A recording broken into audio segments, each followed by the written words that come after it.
What's going on with Sip Sip? Thank y'all for coming back to Sip Smoke and Share. But this is Mad Men Mondays, and you know on Monday I give an update of the stuff that I'm a little perturbed about on Mondays. So it's where we talk real issues, real power, real accountability. And today we're covering two stories that may seem unrelated on the surface, but they're both about control, the narrative, and the optics, how it looks. So first we're talking about Jahmal Bryant and the reaction to his wife's revealing dress. Not the dress itself, even though it was a little distasteful for a pastor's wife, but the response. When people tried to raise concerns or disagree with him, you understand what he said? There's a video where he was preaching. He labeled those people as jealous, insecure, petty, small-minded, and they never been nowhere. And that's where the real conversation starts. Disagreement isn't hate. Disagreement is about accountability and insecurity and leadership, especially in the church when it comes with expectations, whether you like it or not. So then we shift to the global stage, and the U.S. Energy Secretary says that he was on Face the Nation, and he says now that America is controlling Venezuelan crude, sending it to market and returning the money to help. Sending money to help who? Sending money to help the Venezuelan people, but it sounds noble. But let's talk about it and be clear. Who really controls the oil and the money and the narrative? If you care about faith, media spin, or global spins, then stay with me, because Jahmal Bryant, first of all, he went on Tamron Hall's show and lied and said, well, first of all, in the interview, or the sermon that he was preaching, where he called everybody small-minded and jealous, and y'all ain't never been nowhere. In that interview, he said, I bought the dress. She's my wife. She's not your wife. So that's one of the things I want to address. But then he goes on Tamron Hall, and she said that she was the dress. The first time he saw the dress was when she walked out the room. Then he said, catch this out. So they say the dress wasn't going to get a reaction, or she didn't put it on to have a reaction. But the Negro said on Tamron Hall, he said, when I saw the dress, I thought to myself, and I said, we don't have to go. Why are we going? We can stay here. Why did he say that? The same thing we've been trying to tell you is that the dress causes a reaction in men. So if it caused that reaction in him, what do you think it's going to do for everybody else? See, but everybody just goes past that.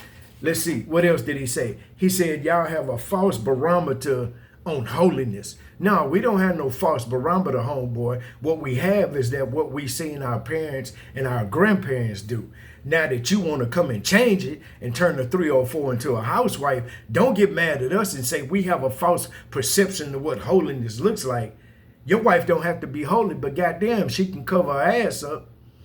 You understand what I'm saying? Y'all ain't never been nowhere. Y'all ain't never been exposed to nothing. Yeah, I've been exposed to good people, and I've been exposed to hoes. And your wife is leaning more over here to this side. And the crazy part about it is you don't give a damn. Well, I don't give a damn either. But I'm not the pastor. And if I had a wife, she damn sure wouldn't be dressing like that as my wife. Because first of all, I don't want my wife to go out in the public, because it's my job to protect her. So I don't want guys looking at her, lusting after her, and doing all of these things that men do. You understand? Especially me being a pastor and her causing somebody else to stumble and fall by her actions, by her dress, by her attitude, her mouth. But this is crazy, because they went on here on Tamron Hall, and I watched some of that. I couldn't watch the rest of that nonsense. Because, see, he tries to spin it. See, now you going to do is what he did during the sermon, is that he said you're jealous and insecure. What we jealous of? I'm jealous because you got a hoe and I don't? Come on, man. What am I jealous of? What are we insecure about? This is not insecurity. Petty. No, we're not petty. We just want your wife to cover up. Well, obviously you don't, but you understand what I'm saying? Small-minded because I think differently than you. I think you should be able to just have your wife wear any old thing to church, and because I think then I'm small-minded. Yeah. But if you notice that, if you watch that Tamron Hall interview, she never apologized. Even as the pastor's wife, and you're supposed to leave with love. If your actions hurt a sister or a brother, then you as the bigger person should apologize and say, well, I apologize for my action. She ain't never say that. What she said was, I'm more than the pastor's wife. I'm this, I'm that, I'm this, I'm that. Then she never acknowledged the fact that she was like, well, he's a pastor, I'm not. Like, I'm just an old hoe. You know, I just happen to marry this man. But he's the pastor, I'm not. Never even acknowledged, said that her ego isn't that big to where she's gonna reckon, like, she was just basically saying that the dress, she knew the dress was gonna get a reaction, but then she says, my ego is not that big. Really? But these are the same folk that always talking about, always jumping in front of the camera, smiling and wearing matching outfits, and you understand what I'm saying? But her ego not that big. You know, and then lying about the purchasing of the dress. So if you didn't know the dress was going to get a reaction, you wouldn't have chose the goddamn dress. Because if that's the case, then see, that's the whole argument. If you know the dress ain't going to get a reaction, you wouldn't have chose it from the first place. You would have just put on some modest little dress and covered your ass up. But you wanted a reaction. You wanted a reaction. So y'all miss me with that bullshit. Y'all miss me with that bullshit. And moving on to Chris Wright, who wants to spin the narrative. Yeah, our secretary, energy secretary, you understand, says that on Face the Nation yesterday, saying that now that they done capture Maduro and put him in prison, they're controlling the Venezuelan crude. Venezuelan has one of the largest reserves of crude oil.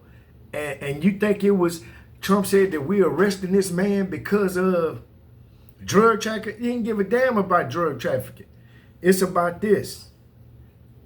That moolah, that mignon, that paper, that cheddar, that cheese, that cabbage. You understand what I'm saying? It's about that money, that crude oil. Y'all you can cover your eyes up and put your head in the sand if you want to and think it's about crude oil.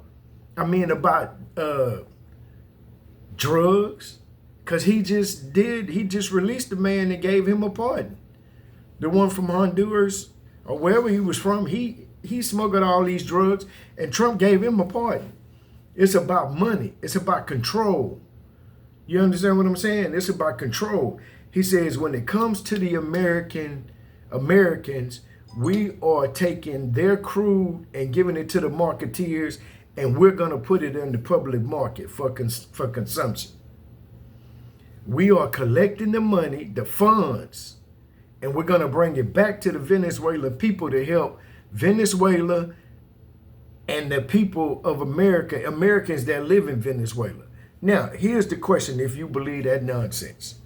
You think that an American oil, and by the way, Trump did have meetings with the leading oil companies this week, and he said, y'all need to re-enter that space.